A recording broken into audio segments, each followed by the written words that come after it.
E aí, pastor?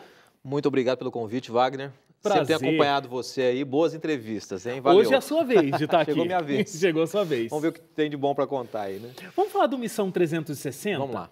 Porque é um programa que fala sobre Sim. missões nos mais diferentes lugares do mundo, situações às vezes bastante extremas.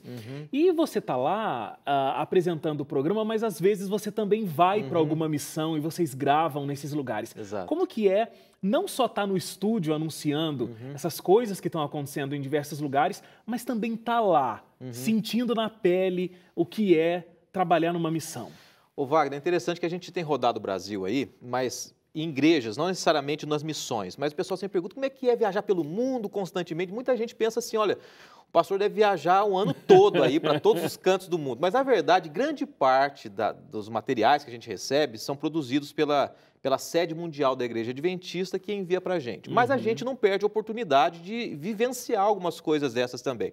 Afinal de contas, ficar só em estúdio, realmente a gente não consegue viver o que a gente fala lá. Inclusive, teve uma mais recente, uma viagem que a gente fez, faz alguns dias, foi para Manaus, a região de Manaus, interior do Amazonas ali. Então, a gente tem sempre vivenciado algumas experiências, poucas fora do Brasil, algumas mais dentro do Brasil, mas a última foi dentro de uma tribo indígena, tive a oportunidade de conviver com eles ali, pregar, comunidades ribeirinhas também. Então, é basicamente esses contatos que a gente tem e o que motiva a gente a falar, tanto em estúdio, quanto vivenciar a experiência ministerial e de missão também, né? Eu acho que foi nessa série aí que vocês fizeram em Manaus, eu vi você batizando um índio. Para um pastor, é uma grande emoção, um batismo qualquer que seja esse batismo. Mas de uma cultura tão diferente, né? E tão diferente realmente do tradicional que a gente está acostumado, deve ser uma emoção diferente, não é? Foi a primeira experiência minha, na verdade essa foi em Roraima. Foi em outro local também, mas foi uma experiência muito marcante, né? Eu guardei no meu coração, olha, se eu não vivenciar isso novamente em algum momento, pelo menos eu tive a oportunidade de conviver, vivenciar, e é o ambiente como um todo, a alimentação diferente, a conversa deles diferente, o estilo de vida, mas quando você vê e percebe que essa pessoa, ela aceita a mensagem que você aceitou, a gente percebe que nós temos algo em comum, a necessidade de um Deus, e tudo isso é marcante para a gente, Wagner, muito marcante realmente. Agora, por falar de entrar em contato com essas diferentes culturas, a gente estava conversando um pouco com a tua produção, eles contaram uma história que eu achei inusitadíssima. O que vem aí? Porque assim, né, eu estou te entrevistando aqui, você falando português, eu falando português também, a gente está se entendendo. Agora, diz que um dia você foi entrevistar uma pessoa, você não entendia o que ele falava, ele não entendia o que você falava, mas vocês conversaram. Foi inclusive em Manaus essa história. Foi em Manaus? Foi em Manaus também. A gente foi, eu, o produtor, o Flávio Ferraz Filho, e nós chegamos num hotel onde tinham vários pastores de vários cantos do mundo, estudando sobre missão, e vieram para o Brasil para vivenciar esses momentos de missão. Só que chegou lá, eu estou ainda engatinhando no inglês, né? Inclusive tendo uma experiência até contigo em alguns momentos aí, mas é o seguinte, chegou lá e eu não falava o inglês e a gente teve que colocar alguns pontos no ouvido, e o produtor narrando a pergunta em português para mim e o pastor, no caso, que era americano, falando inglês, e ficou assim, eu fazia a pergunta e eu concordava com ele, mas eu não entendia nada do que ele falava. Daí depois... Se ele estivesse falando, Fábio, você é terrível, Pô, rapaz, não tô feliz com você aqui, daí eu achando lindo, maravilhoso, né? E vice-versa. Daí quando ele falava algum comentário e eu fazia uma pergunta para ele, cantavam no ouvido dele o português, e ele, ó, que boa pergunta essa sua e tal. Na verdade, ele não entendeu a pergunta nada, né? Então, foi bem interessante, embora tenha sido o inglês e o português, mas foi um momento bem interessante. E isso a gente fez em outras línguas também, né? Línguas europeias, mas porque a gente não vivenciou aquela experiência. Mas eu acho que isso exemplifica, embora seja engraçado, no mínimo engraçado, mas exemplifica muito o que é o espírito de missão além mar, né? Sim. Porque são realmente culturas muito diferentes, as pessoas elas não compreendem muitas vezes a cultura do outro, mas elas têm que aceitar, entender e buscar esse caminho comum que você falou, né? Pegando o gancho dessa entrevista aí, eu achei interessante no final, ele falou o seguinte, daí deu para entender algumas coisinhas, ele falou assim, nossa, foi muito bom estar aqui, que experiência maravilhosa e tal. Você percebe que não foi necessariamente a língua em si ou a entrevista em si, mas foi um momento, foi a missão, foi aquele algo em comum, foi aquela conversa. Sobre o que ele estava falando. Exatamente. Então, assim, e queira ou não, por mais que eu fizesse uma pergunta e ele não entendesse, cantavam no ouvido dele e ele começava a vivenciar aquilo, né? Então, realmente, foi uma experiência muito marcante de a gente estar junto, vivendo essa mesma experiência de missão. Né? Agora, esse assunto de ser missionário, do espírito missionário, não é uma coisa que nasceu em você agora com a história do Missão 360, né? Não. Você é de Minas Gerais. Sou mineiro. Poços de Caldas. Mineiro, assim, colado em São Paulo ali. Coladinho. Então, tem uma influência mineira, uma influência paulista, né?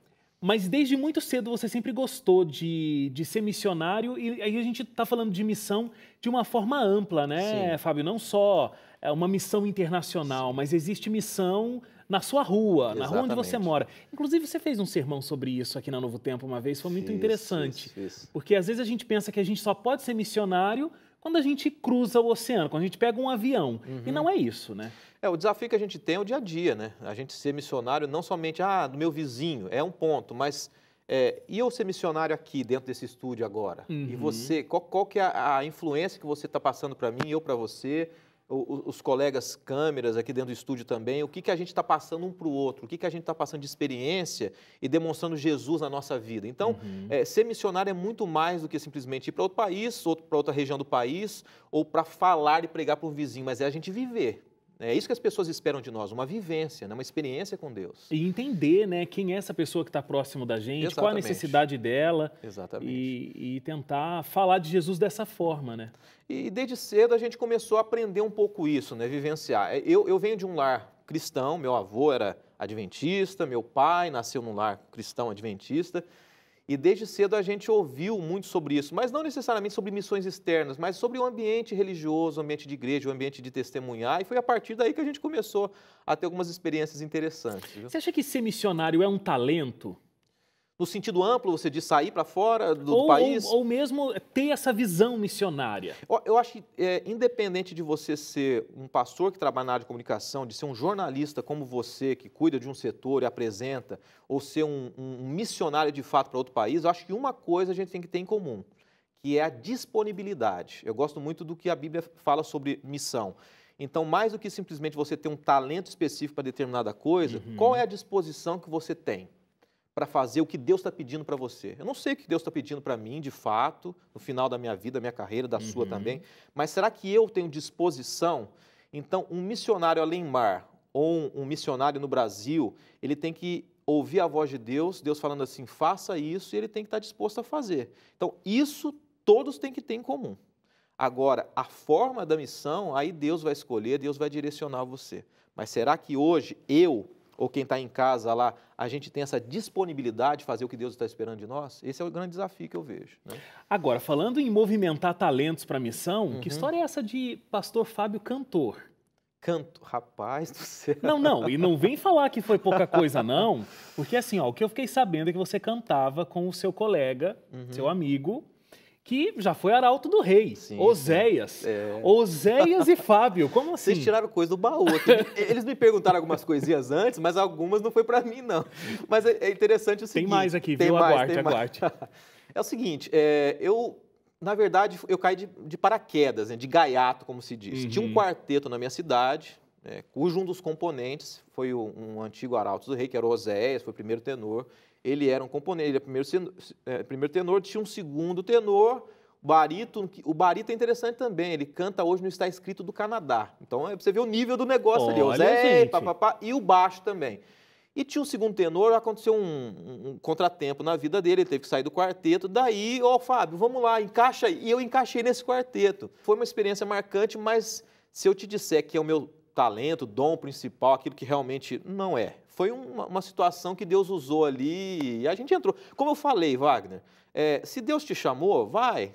Ele conduz. Né? Naquele momento eu acho que foi importante, mas eu não seria um Arautos hoje, eu não seria um cantor da gravadora Novo Tempo hoje. A gente já não sabe, Jader Santos. Seria para outros. Jader Santos, não sei se você está assistindo aqui, Identidade Geral, olha, fica a dica aqui. Deixa para quem sabe, Wagner. Quem sabe você, o outro aí, não sei. De jeito nenhum mesmo, não dá certo. Ô, Fábio, pelo que a gente se encontra aqui pelos corredores e tudo mais, eu sinto que você é um cara muito tranquilo. Sempre você tá tranquilo, calmo. Agora, eu descobri que você tinha um apelido na adolescência.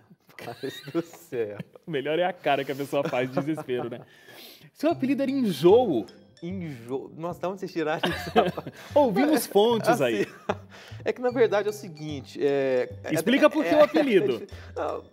Num determinado momento da minha vida, adolescência, eu acho que aquela fase de descobertas, de querer descobrir aquilo, ou saber daquilo.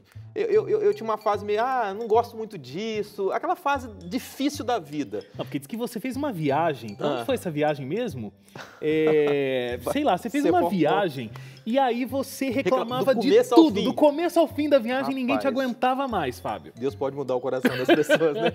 Então, eu acho que sim, era na fase da adolescência ali, 14, 15, até os 17 anos.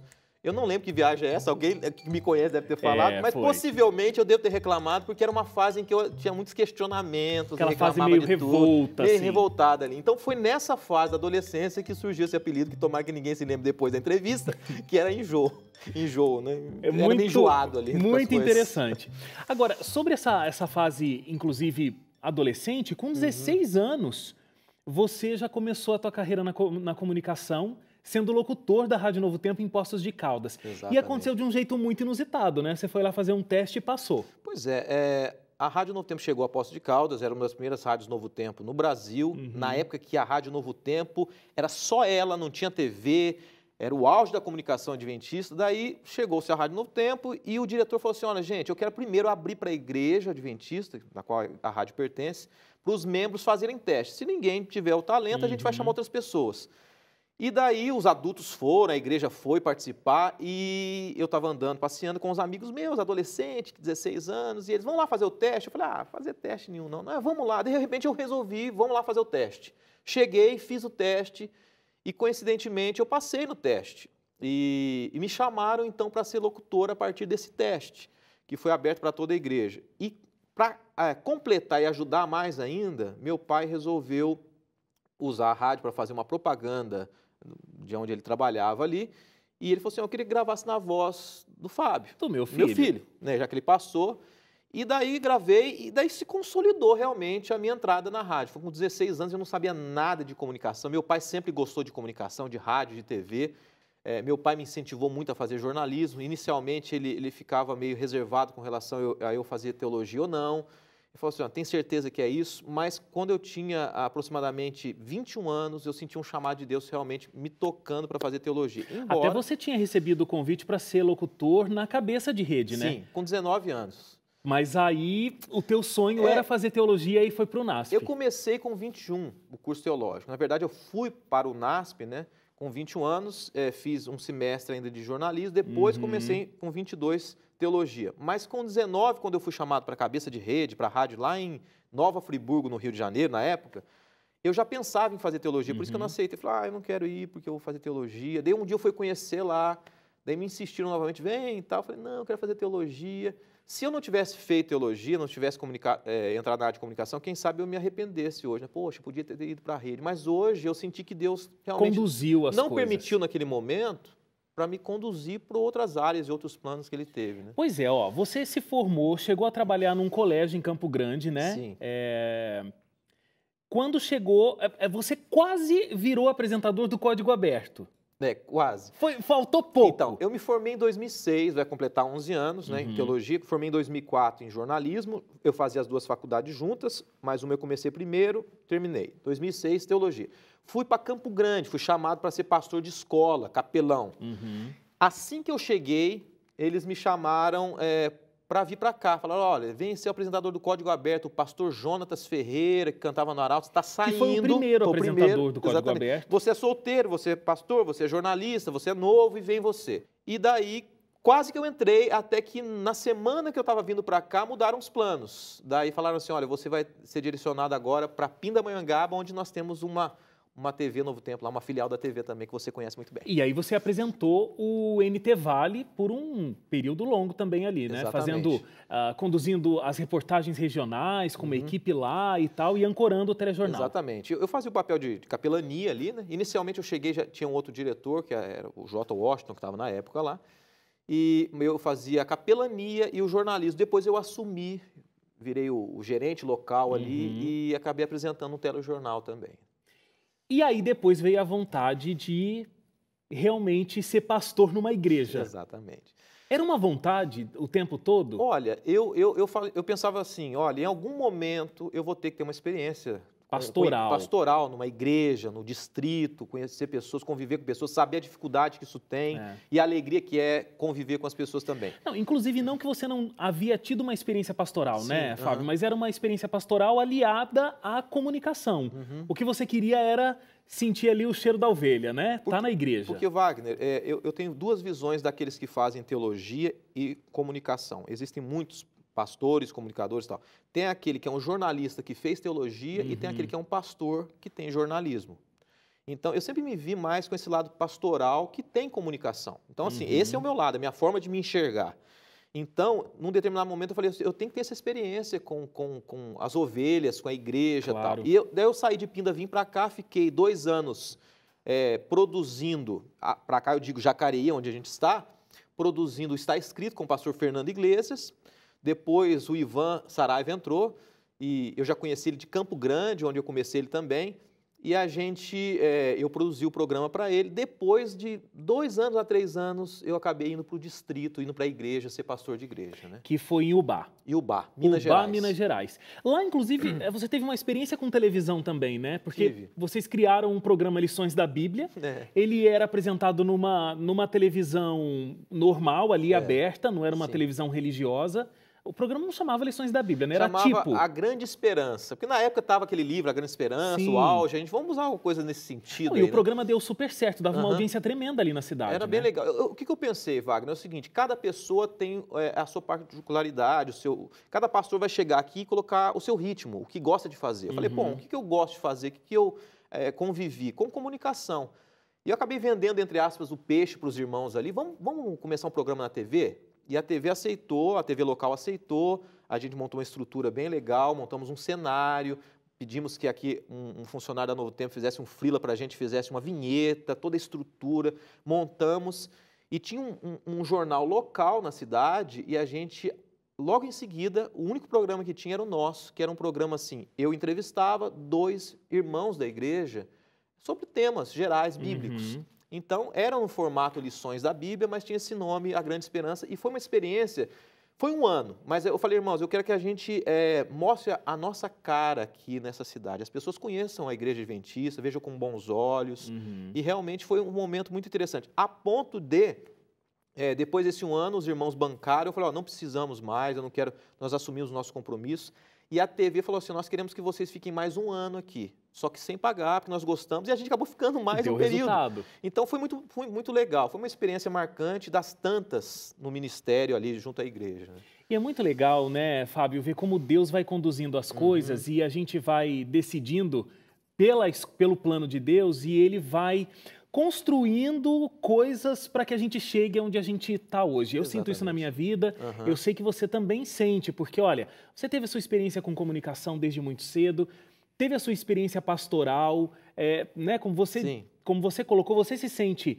um pastor que conhece de jornalismo, um pastor que é jornalista, mas não um jornalista que é pastor, né?